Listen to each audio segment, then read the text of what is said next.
Hi there. Welcome to teaching English. Welcome to the class. ዛሬ ደግሞ ማስተምራችሁ እንዴት በቀላል ሁኔታ ከእንግሊዘኛ ከሚነጋገሩ ሰዎች ጋራ ፓርቲሲፔት የምታደርጉበትን 3 ቆንጆ ፍሬዞች እሰጣችኋለሁ። እሱም በጣም ቀላል ነው። Number 1. Really? Are you serious? Oh my gosh. That is great. Wow, that is nice. እነዚህ 4 ፍሬዞች ሰዎች እንግሊዘኛ ሲያነጋግሯችሁ እናንተ ደግሞ ዝም ብላችሁ ግራ ገብታችሁ ከመስማት ይሄንን በምትሉበት ጊዜ ራሱ ማይንዳችሁ የአነጋገራችሁን ዘይቤ ተከትላችሁ እንግሊዘኛውን ባይገባችሁ ይሄንን እንደዚህ ብላችሁ ከነሱ ጋራ ይሄንን ኢንተራክት ስታደርጉ ኢንትረስትድ ሆነው ይነግሯችኋል። እናንተ በዛው ደግሞ እንዴት ያ ነገር እንደሚባል እንዴት ከቻፕ እንደምታደርጉ ታያላችሁ። በዚህ ሁኔታ ምን ትለማመዳላችሁ? የእንግሊዘኛውን አያያዝ የእንግሊዘኛውን ይዘት ትለማመዳላችሁ። እና ሁል ጊዜ አንድ ሰው ሲያነጋግራችሁ ለምሳሌ ደስ ብሎት ይነዋት እያለ በጣም አንድ ሰው ኢንትረስትድ ሆኖ ሲያወራ እና በቃ የሆነ ነገር ሲያወራችሁ ሁሉ ነገር እንኳን ባይገባችሁ እንትላላችሁ ኦ ማይ ጋሽ ሪሊ እነሱ ደግሞ ይላሉ yes I'm telling the truth ይላሉ ማለት ነው። ሪሊ ማለት እኛ ለምሳሌ ኧረ እባክህ እውነትን ነው ውሸታም ትቀልዳለህ እንዴ እንደምንለው ማለት ነው።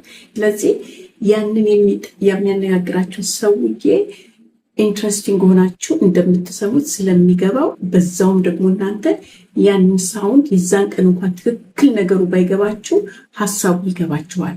ዝም ብሎ ከመስማት ይሄንን ተጠቀሙ። ሁለተኛው ደግሞ እንዳልኳችሁ are you serious? wow are you serious? አሁን ይቀላል እባክህ እውነትህን ነው ታሾፋለህ እንደማለት ነው። እና ይሄንን ልብ በሉ።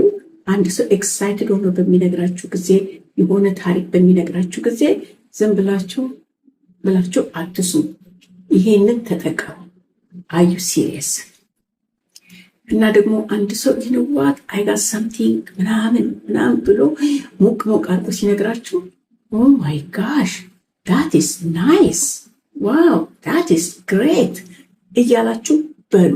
ይሄንን በምትሉበት ጊዜ አንደኛ ያን ሰው ታስደስቱታላችሁ እንደምትሰሙት ነገሩ እንኳን ባይገባችሁ። እኔ አሁን ለምሳሌ ስራ ቦታ እንዲሆኑ ብላምን በዛ ሆኖ ብሎ በጣም ብዙ ነገር ከስተመሮች ይነግሩኛል። እና እኔ አሁን ከስተመሮቹን እንዴት ሆነ ለምን ሆነ አልገባኝም ድገምልኝ አልልም። ምክንያቱም እነሱ ኤክሳይትድ ሆኖ ሲያወሩልኝ የኔ ስራ በዛች ሰዓት እኔም በማስተናግዳቸው ሰዓት ያንን ነገር ሲያወሩ ኦ ማይ ጋሽ ሪሊ ዋው that is great that's nice ያ ሐሳቡ ይገባኛል። ግን ይሄ ዲቴሉን ማወቅ አያስፈልግም። የተደሰቱ ከመሰላችሁ ዋው ሪሊ that's nice wow that's great እንደሱ በሉ። አዝነው ደግሞ ያዘኑ ከመሰላችሁና የሚያሳዝን ነገር ከነገሯችሁ oh my gosh that is sad, oh my gosh that is bad, oh I'm sorry to hear that። አሁን ይሄንን በሙሉ እናንተ ምንም ነገር ማወቅ መስማት የለባችሁ። እንኳን እኛ ሁለተኛ ቋንቋችን የሆነ እነሱ አንደኛ ቋንቋቸው አንዳንዱ ሰው ትንሽ ነገር ለመናገር በጣም ራውንድ ይሄዳል። ይሄ በእንግሊዘኛ ቋንቋ ብቻ አይደለም።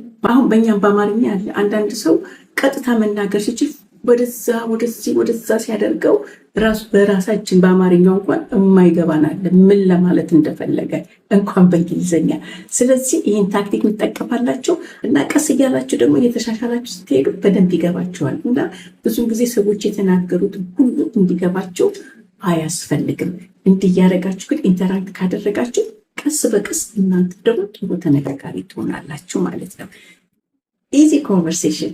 All right, ladies and gentlemen, until I see you with another exciting, interesting lesson, we done for a day. Have a nice day. See you soon.